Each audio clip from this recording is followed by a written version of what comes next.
ಧಾರವಾಡ ಜಿಲ್ಲೆಯಲ್ಲಿ ಖಾದಿ ಗ್ರಾಮ ಎಂದೇ ಪ್ರಖ್ಯಾತಿ ಪಡೆದಿರುವ ಹಾಗೂ ನಮ್ಮ ದೇಶದ ರಾಷ್ಟ್ರಧ್ವಜ ತಯಾರಾಗುವ ಶ್ರೀ ಜಗದ್ಗುರು ಮಡಿವಾಳೇಶ್ವರರು ನೆಲೆಸಿರುವ ಗರಗ ಗ್ರಾಮದಲ್ಲಿ ರವಿವಾರದಂದು ಕಾರ್ಗಿಲ್ ವಿಜಯ ದಿನವನ್ನ ಆಚರಿಸಲಾಯಿತು. ಈ ಕಾರ್ಯಕ್ರಮವನ್ನ ಕರ್ನಾಟಕ ಗ್ರಾಮೀಣ ನಿವೃತ್ತ ಸೈನಿಕರ ಸಂಘಟನೆಯವರು ಹಮ್ಮಿಕೊಂಡಿದ್ದರು. ನಿವೃತ್ತ ಎಸ್ಪಿ ಮಡಿವಾಳಪ್ಪ ಸಂಕದರವರು ಆಗಮಿಸಿ ಕಾರ್ಯಕ್ರಮಕ್ಕೆ ಚಾಲನೆಯನ್ನು ಕೊಟ್ಟರು.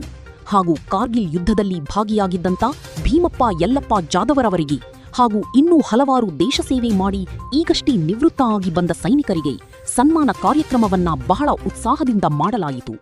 ಈ ಕಾರ್ಯಕ್ರಮಕ್ಕೆ ಬಂದು ದೇಶ ಸೇವೆಗಾಗಿ ಬಲಿದಾನ ಆದಂಥ ನಮ್ಮ ಭಾರತದ ಹೆಮ್ಮೆಯ ಸೈನಿಕರನ್ನು ನೆನೆಯುತ್ತಾ ಹಾಗೂ ಈ ಕಾರ್ಗಿಲ್ ಯುದ್ಧವನ್ನು ಗೆದ್ದ ವಿಜಯ ದಿವಸವನ್ನು ಬಹಳ ವಿಜೃಂಭಣೆಯಿಂದ ಆಚರಿಸಲಾಯಿತು. ಈ ಕಾರ್ಯಕ್ರಮದಲ್ಲಿ ಗರಗ ಗ್ರಾಮದ ಸೈನಿಕರಷ್ಟೇ ಅಲ್ಲದೆ ಸುತ್ತಮುತ್ತಲಿನ ಗ್ರಾಮದಲ್ಲಿನ ನಿವೃತ್ತ ಸೈನಿಕರು ಹಾಗೂ ಧಾರವಾಡ ಜಿಲ್ಲೆಯ ಎಲ್ಲಾ ನಿವೃತ್ತ ಭಾರತೀಯ ಯೋಧರುಗಳು ಬಂದು ಈ ಕಾರ್ಯಕ್ರಮದಲ್ಲಿ ಭಾಗಿಯಾಗಿದ್ದರು. ಚಂದ್ರಗೌಡ ಪಾಟೀಲ್, ಕರಾಳ ಸತ್ಯ ನ್ಯೂಸ್, ಗರಗ.